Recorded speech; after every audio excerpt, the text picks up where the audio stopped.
መላ ዓለም በሩሲያ ዩክሬን፣ በእስራኤል ፍልስጤም እንደዚሁም በዓለማችን በተለያዩ ጥጎች በሚስተዋሉ ግጭቶችና ጦርነቶች በፕሬዝዳንት ትራምፕ ወደ ስልጣን መምጣትና እየተከተሏቸው ያሉ አዳዲስ የፖሊሲና ስትራቴጂ አቅጣጫዎች ላይ ዓለም ቀልቡ ተጨምድዶ በተያዘባቸው ያለፉት ጥቂት ዓመታት ልብ ያልተባለን አንድ ትንታኔ ይዛ የወጣች ጋዜጠኛ ተከስታለች። ጋዜጠኛዋ ማካሬና ሄርሞሲላ ትባላለች።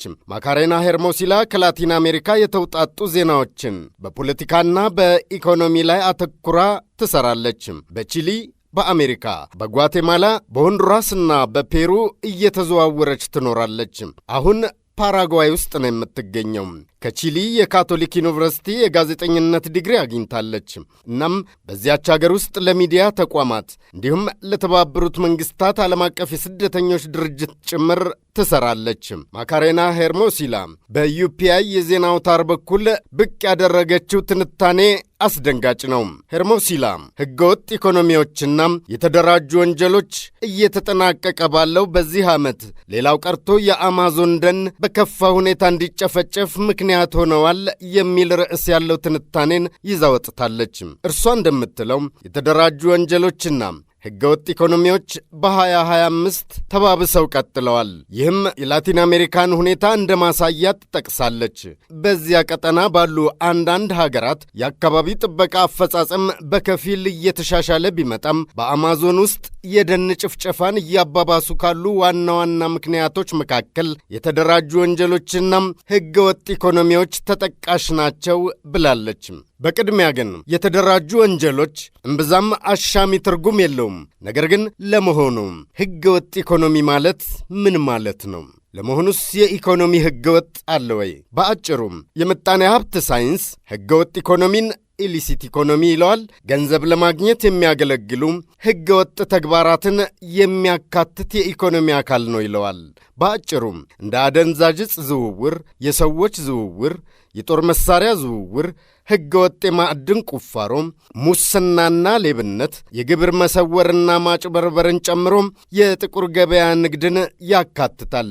እንዲህ ያሉ ድርጊቶችን ከሕግ ዓይኖች ሰውሮ ማከናወን ሕገወጥ የኢኮኖሚ ስልት ነው።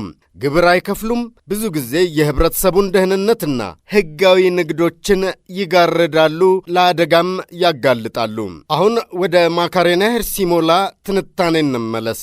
እርሷ እንደምትለው በአካባቢ ጥበቃ ቡድኖችና በላቲን አሜሪካ የምርምር ማዕከላት የቅርብ ጊዜ ሪፖርቶች መሠረት ሕገወጥ የወርቅ ማዕድን ማውጣት፣ ያለ ምክንያት ደን መጨፍጨፍና የዕፅ ዝውውርን የመሳሰሉ መደበኛ ያልሆነ የኢኮኖሚ መስፋፋት ከፍተኛ የሆነ የደን መራቆትንና ቀጣይነት ያለው የመሬት ገጽታ መሸርሸርን በማስከተል ላይ ናቸው ብላለች።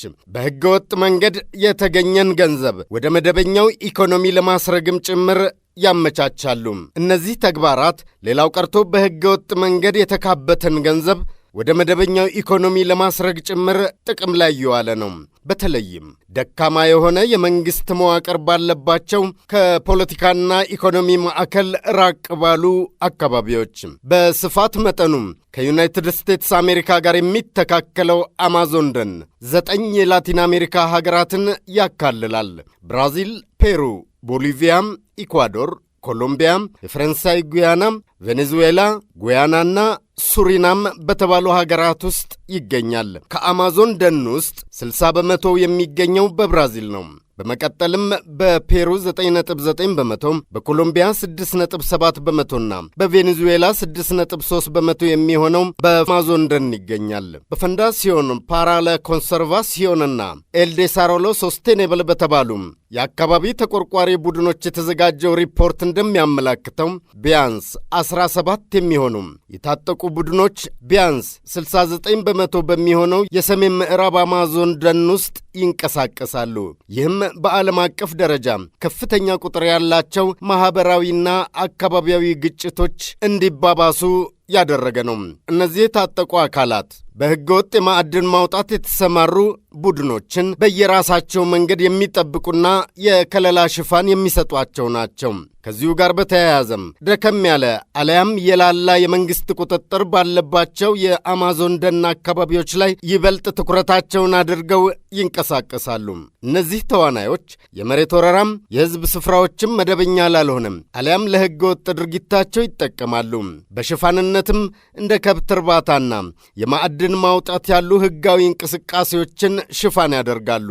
ሕገ ወጥ ኢኮኖሚን የሚያንቀሳቅሱ እነዚህ አካላት መደበኛውን የአቅርቦት ሰንሰለቶች አማካኝነት በመጠቀም ያካበቱትን ሀብት ወደ መደበኛው ኢኮኖሚ ያሰርጋሉ።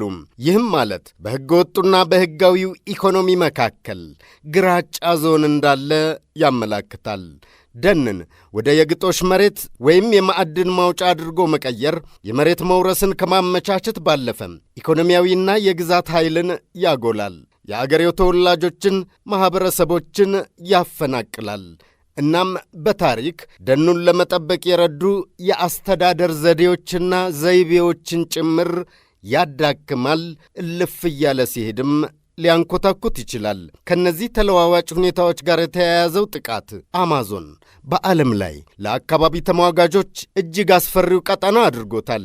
ይህም ከ3 ዓመት በፊት በ2023 በዓለም አቀፍ ደረጃ ከእንደዚህ አይነት ግድያዎች 66 በመቶውን ይዟል ሲል በሪፖርቱ ተጠቅሷል። ይህችው የአካባቢ ተቆርቋሪ ጋዜጠኛ የተለያዩ የጥናት ሪፖርቶችን ጭምር ዋቢ በማድረግ የዓለማችን ሳምባ የሚባለው አማዞን ደን ከጊዜ ወደ ጊዜ በሕገወጥ ኢኮኖሚና በተደራጁ ወንጀሎች አማካኝነት እየደረሰበት ያለው መራቆት የ9 የአካባቢው ሀገራት ብቻ ሳይሆን የመላ ዓለም ስጋት ሊሆን ይገባል ስትል ዩፒአይ ላይ ባወጣችው ትንተና ጠቁማለች።